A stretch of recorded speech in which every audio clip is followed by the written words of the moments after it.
National tout à l'heure. Si ça se fait, ce serait une petite révolution à Vienne, en Autriche, lors de la conférence mondiale sur le sida. Roselyne Bachelot a annoncé vouloir expérimenter les centres de consommation supervisés de stupéfiants où la consommation de drogue sera encadrée. Des villes de notre région comme Paris, Saint-Denis ou Nanterre ont déjà largement réfléchi sur le sujet. Michel Ray et Philippe Jarry. Offrir aux toxicomanes un endroit sain et sécurisé pour réduire les risques liés à la drogue, les associations le réclamaient depuis des années. Elles ont même créé l'an dernier un centre de consommation ouvert pour un jour aux seuls professionnels. L'objectif était de convaincre les pouvoirs publics. Hier, Roselyne Bachelot a annoncé le lancement d'une expérimentation dans ce sens. En Ile-de-France, les villes de Paris, Saint-Denis et Nanterre travaillent déjà sur le sujet. Des élus sont même allés visiter une salle de ce type à Bilbao. Réduire les risques infectieux, réduire les risques de contamination pour soi-même et pour les autres. Premier objectif. Deuxième objectif, à partir du moment où un lien est créé et un accompagnement est mis en place, il y a la possibilité de parler des choses, de parler de qu'est-ce qui fait le besoin, qu'est-ce qui fait l'addiction. Mais le bénéfice d'une telle salle n'est pas réservé aux usagers. Les élus ont pu le constater, les quartiers qui souffraient autrefois de la présence des toxicomanes ont aujourd'hui retrouvé une vie normale. Sous les quais de l'Aria de Bilbao, pour la population, c'est un soulagement. Pouvoir rentrer chez soi avec ses mômes, rentrer de l'école avec ses mômes chez soi, sans être obligé de passer devant 10 personnes allongées par terre dans un état épouvantable, voilà, c'est un soulagement. En septembre, l'association Élus, Santé publique et Territoire rendra ses conclusions. Mais d'ores et déjà, la plupart des participants au séminaire sont convaincus de la nécessité d'ouvrir de tels lieux d'accueil dans la région. Reste à savoir qui les financera.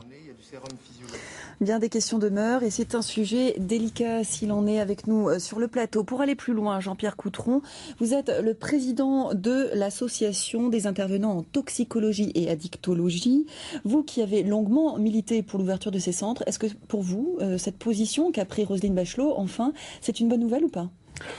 C'est une bonne nouvelle, même si c'est une position qu'on a un peu du mal à estimer jusqu'où elle a validé. Alors en gros, le premier point, c'est qu'elle a validé l'expertise collective de l'INSERM, qui souligne l'intérêt.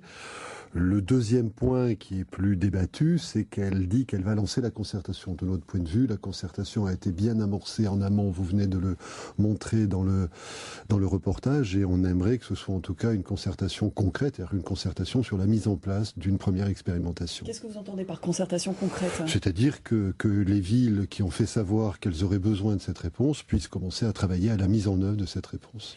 Il va falloir un certain courage politique pour aller au-delà des critiques et des préjugés. Est-ce que selon vous, les maires vont avoir toute la latitude possible, tout le champ possible pour créer ces centres ?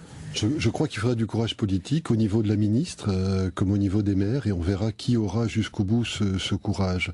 En même temps, le reportage montre que une fois qu'on aura passé cette espèce de fantasme qui est que ce serait associé à du laisser-faire, les différents citoyens concernés en verront l'intérêt, en verront l'utilité à la fois pour eux, c'est-à-dire qu'on voit que ça quand même, ça permet que des conduites qui ont lieu à l'extérieur avec quelque chose de moins en moins humain, avec des choses de plus en plus violentes, soient ramenées dans un contexte plus respectueux des personnes et donc avec des comportements plus respectueux des autres. Et puis de l'autre côté, ça a une efficacité médicale. Donc il faut du courage, mais après ça, il faut du pragmatisme et ça marchera. L'INSERM et la communauté scientifique ont émis un avis favorable à ces centres. En très peu de mots, en quoi leur activité va-t-elle consister ? C'est recevoir dans des locaux des personnes qui s'injectent à l'extérieur, qui consomment à l'extérieur. Et du coup, c'est pouvoir à la fois leur donner des conseils médicaux pour éviter les épidémies et en même temps, et je dirais presque surtout, commencer à nouer une relation qui peut petit à petit les amener à se soigner. Est-ce qu'ils encourageront la consommation de drogue ?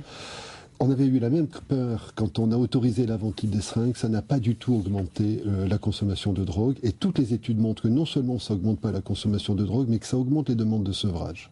Merci en tout cas infiniment pour ces explications. Je rappelle que vous êtes le président de l'association des intervenants en toxicologie et addictologie. C'est pas important puisqu'on va changer de sigle très bientôt. Bah, Mais merci. Vous reviendrez quand même. Volontiers.